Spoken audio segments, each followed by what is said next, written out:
Hey everybody, PKO Gamer here, and I just noticed my hair looks like crap. I was going to have to finally cut it again. But Donkey Kong Country.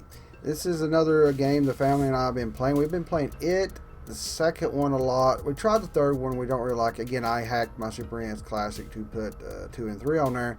But the wife and I finally beat the third one, or excuse me, the first one, the original Donkey Kong Country. Got some pictures here. Maybe put out a couple pictures real quick. We got through it. A lot of cursing, a lot of griping at it because we're not that good, but we made it through there and we made it as 2-player, and it gives us a lot of good times and fun with it. This is going to be another retro review, just like Super Mario World, and I have to say this game is a classic. It's great, but just like Super Mario World, it's given this high-end perfect like status, and it's far from it.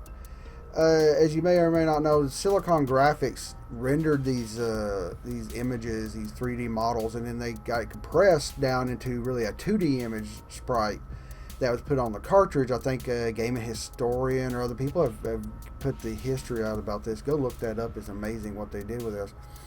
But that kind of leads to some of the problems with it. There's a lot of times where there's the birds you jump on. There's like, I think called necky or something like that. It's because they have their big long necks. They got some really weird names. I'm just looking at my hair. Sorry. Ugh, needs to be cut.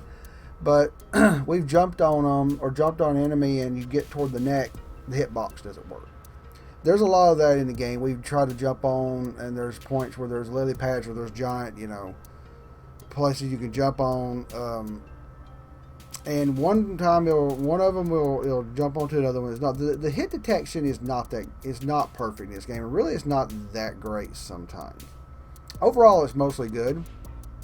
There's times where I know we're both sitting there and we're on a Super NES Classic that's emulating. It's not perfect, but it's close to damn perfect. That thing can emulate Super NES games just fine. It's hooked up to the HD TV, and there's just feels like, just like Mario, the inputs are ignored or it just doesn't do what you want it to do. I don't know if it's just the way the game's programmed or what. It feels like different type of physics, and Mario just sometimes same shit, different day of, it's going to do well or it's going to listen to your input, or sometimes you're just going to have where like Mario runs off the edge of something.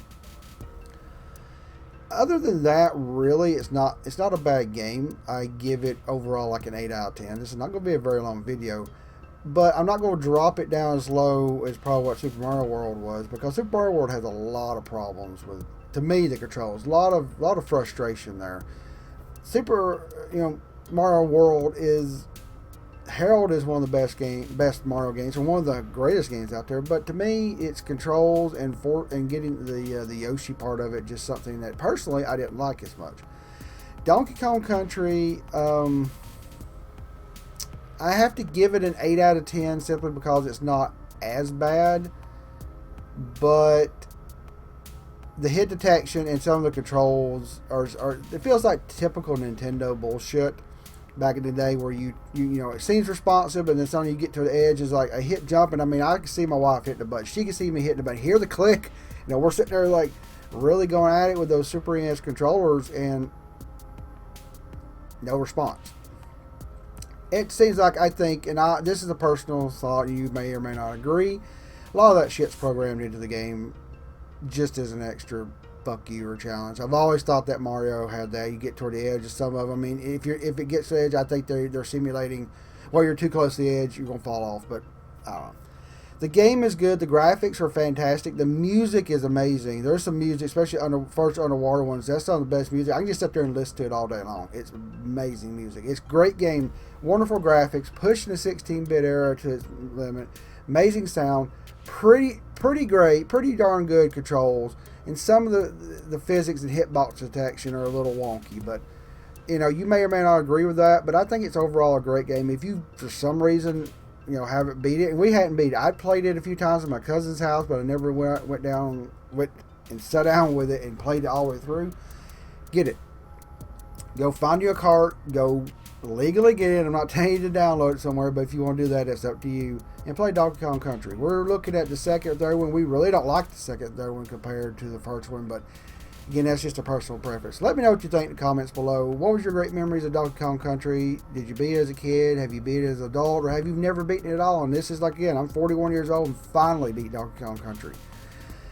Of course, the wife did a lot of helping toward the end there. I was tired, and she actually took on the other half of the boss fight, which was amazing. But we both did really a lot of work into that. Pretty much almost equal in the amount of worlds we killed. Yeah, it was fun. So tell me what you think in the comments below, and I do appreciate it. All right, everybody. PKO Gamer, out.